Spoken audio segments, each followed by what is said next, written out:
Good morning, Joanna. Good morning, Ann.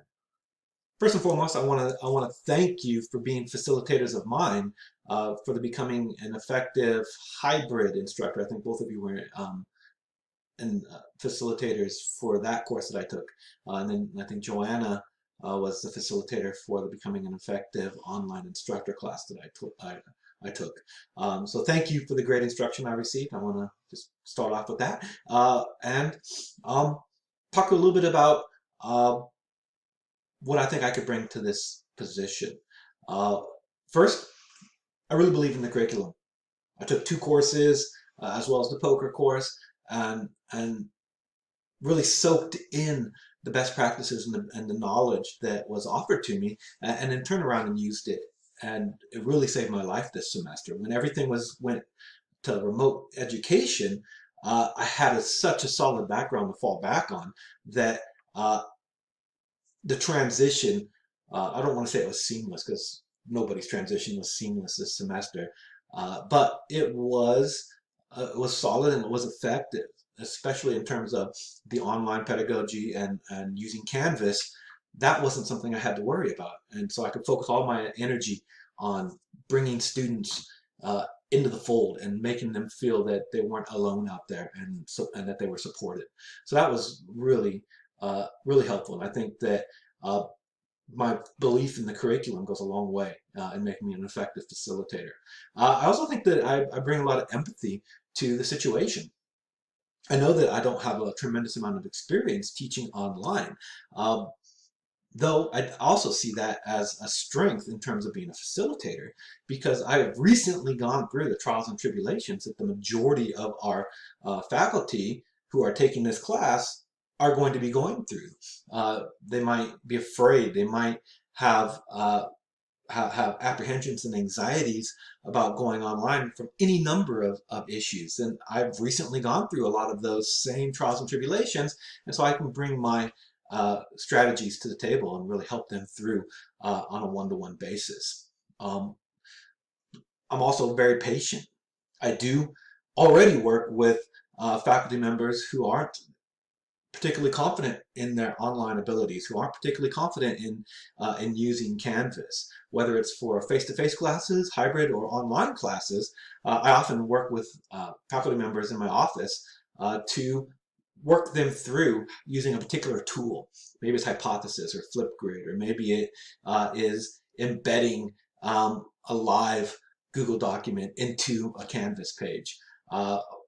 Any number of things that I'll work them through. So I have that patience to kind of already teach faculty how to leverage tools on Canvas for pedagogical purposes.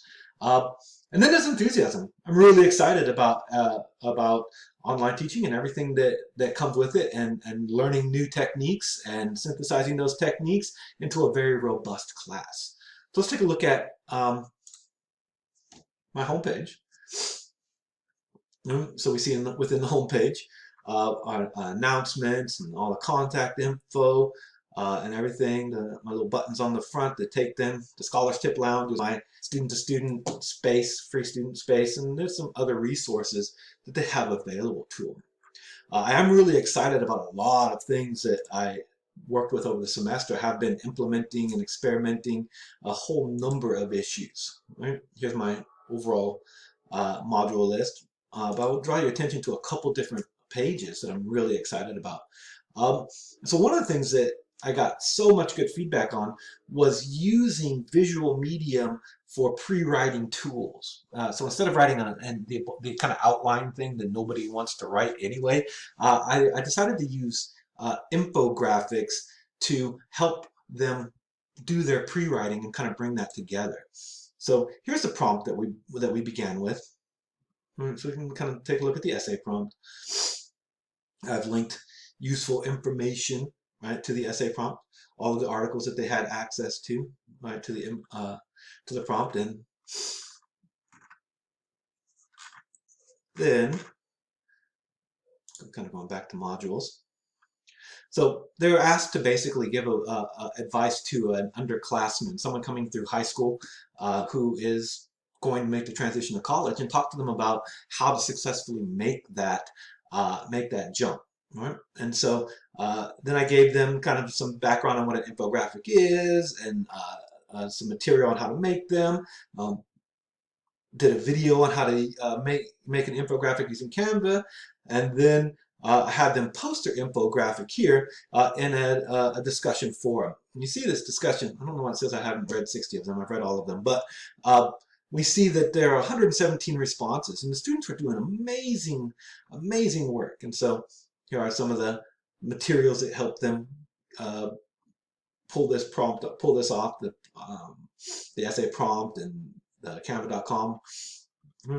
And here are some examples of just infographics used as outlines. As you see, there's some really amazing stuff here, right?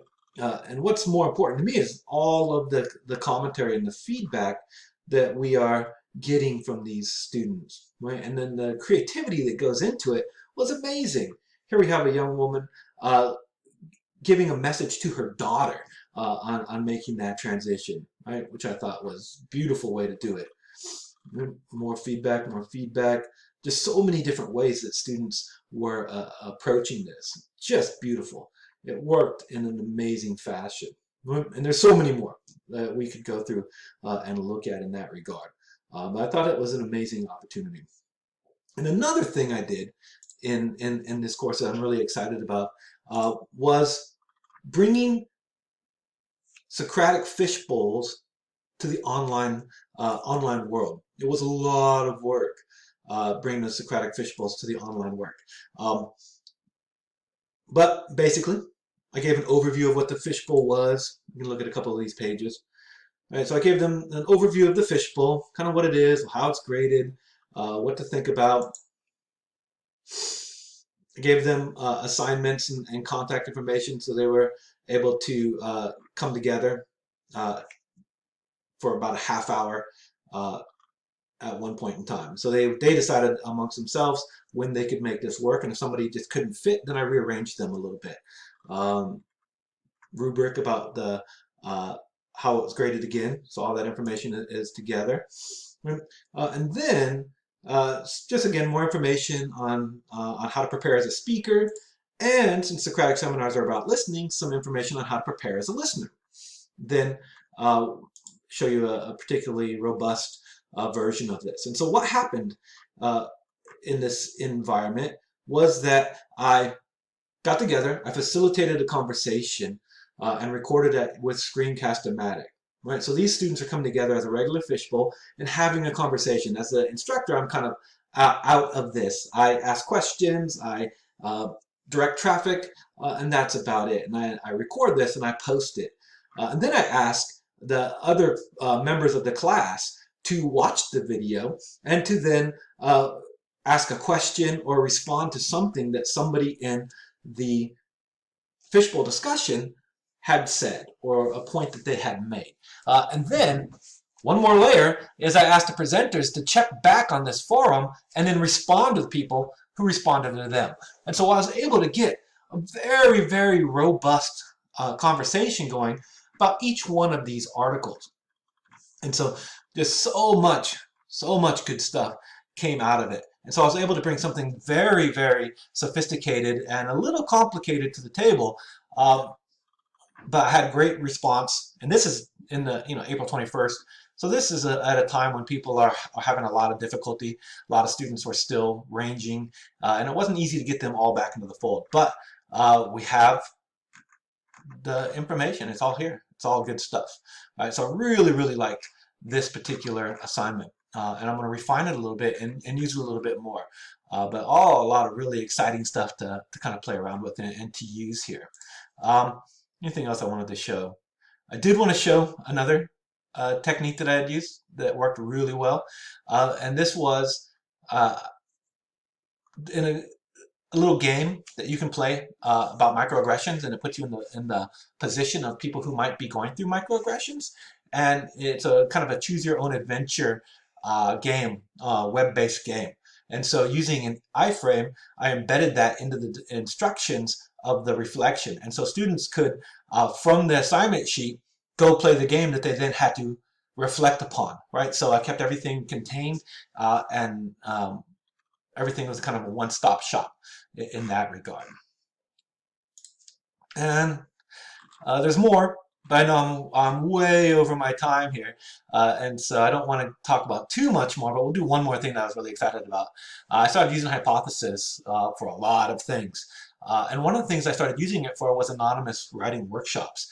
And so I put together a hypothesis assignment using student work that they had volunteered to be workshopped, took their names off of it, posted them in a PDF, and put them in Hypothesis. Right, and so here's just one of them that we've used. And we can see, again, it's a very robust conversation. We have 90 responses to these. So students were really getting involved in the writing process and getting involved in discussing what makes solid or good writing. So the students were communicating with and among themselves as much or more in many cases than they were with me.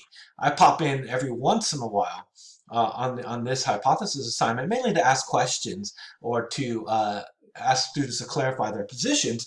But again, this is student-based, student-centered discussion that worked out really, really, really, really well. So sorry I went way over time, but it's hard to contain myself. There's a lot that I'm super excited about. So thank you again for the opportunity. Hope you found this interesting, and I look forward to hearing back from you. Thank you so much.